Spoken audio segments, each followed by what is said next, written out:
అన్నవరం దేవస్థానంలో సిబ్బంది ఇష్టారాజ్యంగా వ్యవహరిస్తున్నారు. కళ్యాణ మండపాలను ప్రైవేట్ కార్యక్రమాలకు కేటాయిస్తున్నారు.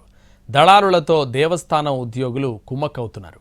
పట్టించుకోవాల్సిన వ్యవస్థ గాడి తప్పడంతో ఎవరి స్థాయిలో వారు చక్రం తిప్పుతున్నారు. కాకినాడ జిల్లాలోని ప్రముఖ పుణ్యక్షేత్రం అన్నవరంలో అంతా గందరగోళంగా మారింది. సత్యదేవుని సన్నిధిలో ఖర్చు లేకుండా పెళ్లిళ్లు చేసుకోవాలనే ఉద్దేశంతో దాతలు ఉచిత కళ్యాణ మండపాలు ఏర్పాటు చేశారు. అయితే రాను రాను దాని ఉద్దేశం గాడి తప్పుతోంది. దళారులు ఎంటరై ఉచితం కాస్త ఖరీదుగా మార్చేస్తున్నారు. తమకు నచ్చిన పేర్లతో అడ్డగోలుగా కళ్యాణ మండపం బుక్ చేసుకుంటున్నారు.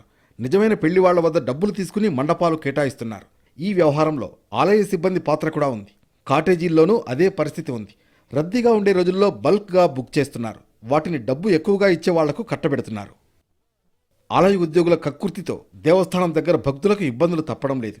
పెళ్లి బృందాలు వస్తే మధ్యవర్తులు గద్దల్లాగా వాలిపోతున్నారు. భజంత్రీలు, పురోహితులు, ఇతర పెళ్లి అవసరాలు అన్నీ తాము మాట్లాడి పెడతామని డీల్ చేసుకుంటున్నారు. పనిచేసిన వాళ్లకు అరకొరగా డబ్బు ముట్టజెప్పి పెళ్లి బృందాల దగ్గర అందిన కాడికి దండుకుంటున్నారు. కొద్ది రోజుల క్రితం ఓ ప్రైవేట్ కార్యక్రమానికి కొండపై ఉన్న కళ్యాణ మండపాన్ని కేటాయించారు. నిబంధనల ప్రకారం వివాహాలకు, దేవస్థానం కార్యక్రమాలకు మినహాయించి కళ్యాణ మండపాలు ఇవ్వడానికి అనుమతులు లేవు. కానీ సొమ్ములకు కక్కుర్తి పడ్డవాళ్లు నిబంధనలు పక్కన పెట్టి తమకు నచ్చినట్లుగా వ్యవహరిస్తున్నారు. ఈవో స్థాయి అధికారులు కూడా కనీసం పట్టించుకోవడం లేదు. స్వామి సన్నిధిలో నూతన దంపతులు ఒకటవ్వడానికి ఆలయం పరిసర ప్రాంతాల్లో వివాహాలు చేసుకునే సౌలభ్యం ఉంది. దానికి సంబంధించి కాంట్రాక్ట్ ఉంటుంది.